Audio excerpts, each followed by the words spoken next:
I'm going to run you through some mobilizing exercises for the back, some strengthening work for the back and the shoulders, and then something really nice just to finish off with to release the lower back. So we're going to get started in all fours. So you come to all fours, shoulders above your hands and hips above your knees. And as you'll see, we want the hands at shoulder width apart, and also spread the fingers. And then the feet and the knees also at shoulder width apart. Tops of your feet pressing down into the floor. This is cat stretch, so it's a really great movement for mobilizing the spine. So we're going to try and begin by working from the base of the spine first. So if I ask you to visualize drawing the pubic bone, which is just between the tops of the legs here, up towards the belly button, that should start to make you arch your back and then drop your head down. So push away from the floor through the hands and the arms. And then beginning with the tail, start by lifting the tail, so you're kind of sticking your bum in the air. Let the lower back dip, so dropping your belly down towards the floor, and then lifting the head and sliding the shoulder blades down through your back. The elbows can be soft or straight, really depends on how it feels for you. So starting from the base of the spine again, start by bringing the pubic bone towards the belly button, the tail tucks under, arch the lower back, mid back, upper back, and then drop your head down. Deep breath into the back of your ribs. And then as you breathe out, start by lifting the tail. Dip through the lower spine, the mid spine, the upper spine, and lift the head. Slide the shoulder blades down through your back. So we're still pressing down through the tops of your feet. Again, start by drawing the pubic bone up towards the belly button, arch the lower back. So you start from the base of the spine like a little wave effect, up through the back, finally dropping your head down, looking towards the tops of your legs. And then again, we lift the tail, we let the belly drop down towards the floor, slide the shoulder blades down through your back and lift the head. So you can do 8 to 10 of these easily. Let's do that one more time each way. So draw the pubic bone towards the belly button, arch the lower back, mid back, upper back, drop the head down, pushing away from the floor, breath in. As you breathe out, lift the tail, dip through the lower spine, the mid spine, the upper spine, and lift the head. Let's do that one more time. So tuck the tail under by bringing the pubic bone to the belly button, arch the lower back, mid back, upper back, let your head drop down so the neck releases. You can just shake your head from side to side as well, just to help the neck release. And then we're going to lift the tail again, and we're going to dip the lower spine, the mid spine, the upper spine. And then let's finish with a shell stretch, or in yoga they call it child's pose. So big toes together, knees wide, sit back towards the heels and bring the head down onto the hands. And just take about 2 or 3 deep breaths in and out here.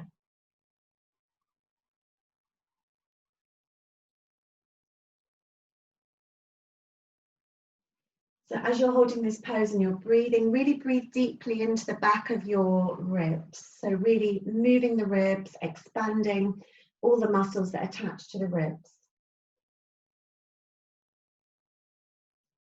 And then as you come out of position, engage your core muscles a little. So pull the belly button to the spine, walk the hands in, keep the head down until the last moment.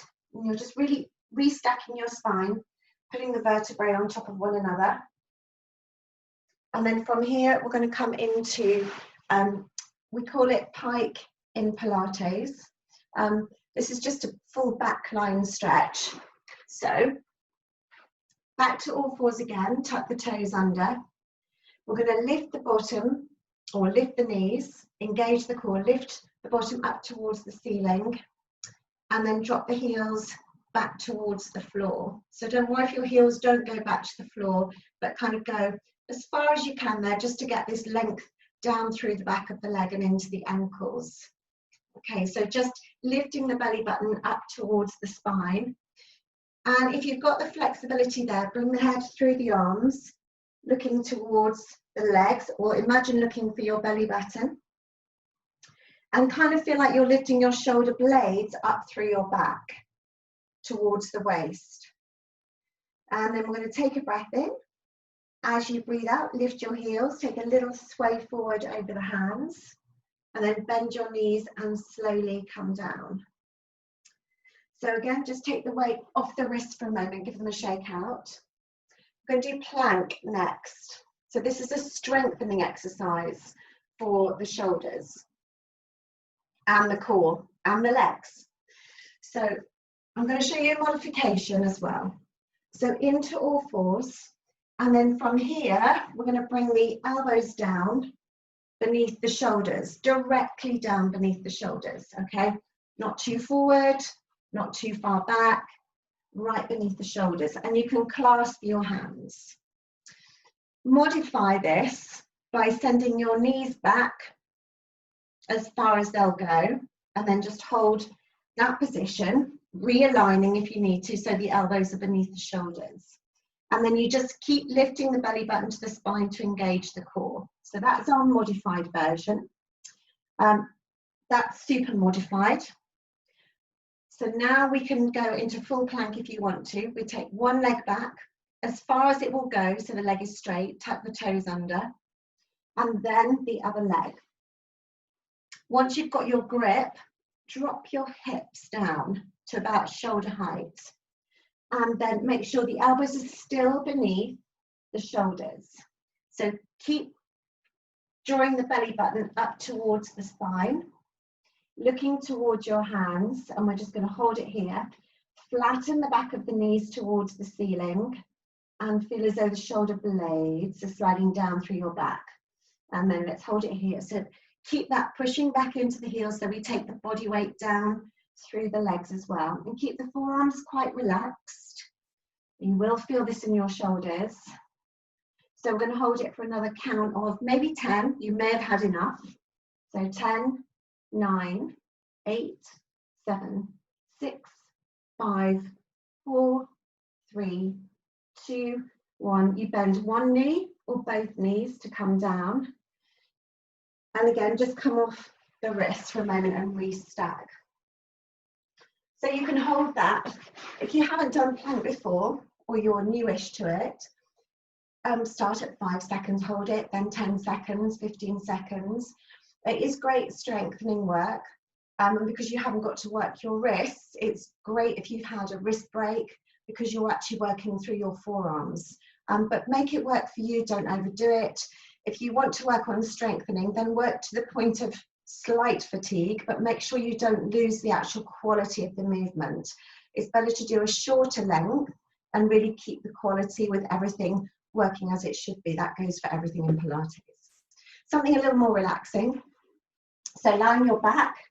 We're going to bring your feet and knees together. Please use a little block beneath the back of the head if you find yourself gazing at the ceiling behind you. So you just want to bring the chin so it's slightly dropped down, feet and knees together, and have the arms out somewhere really comfortable. You can have the palms up or the palms down. The palms down gives you a slight stretch into the front of the shoulders. So if you need that, have the palms down.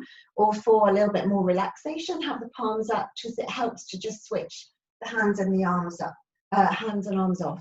Or try both. So feet and knees together.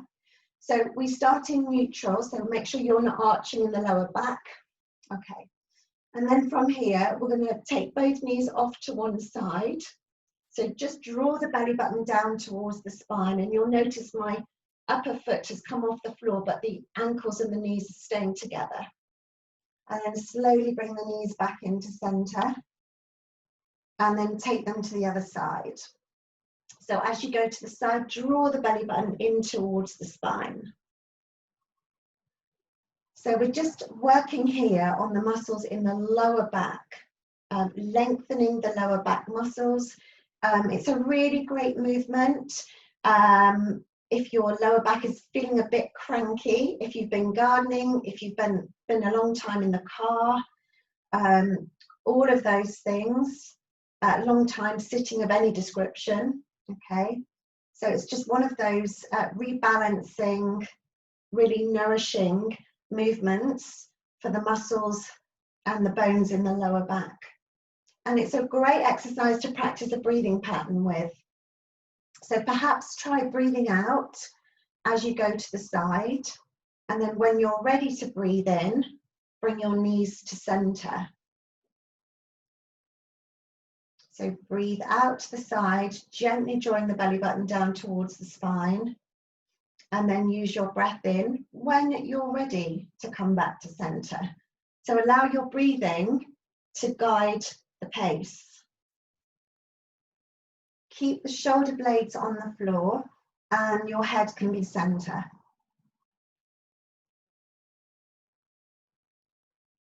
If you have got lots of flexibility in your back, you can take your knees further, of course, but I'm going to suggest you keep the shoulder blades flat to the floor, because that will then force greater rotation of the spine, which is one of the reasons why we're doing this today in this way. There are other ways to do this movement, but this one is for rotation of the spine. And if you're doing these at home, probably 10 to 12 on each side would be absolutely great and would really give your back some release work. So I'm just going to finish over on my left.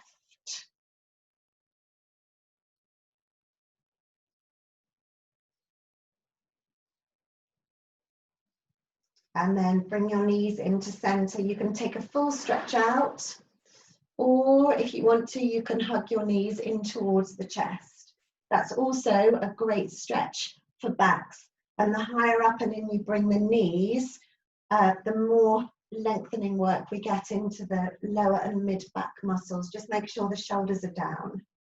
And then one more big breath in. And then as you breathe out, bring your feet onto the floor. And that's our sequence complete for the back and the shoulders this morning.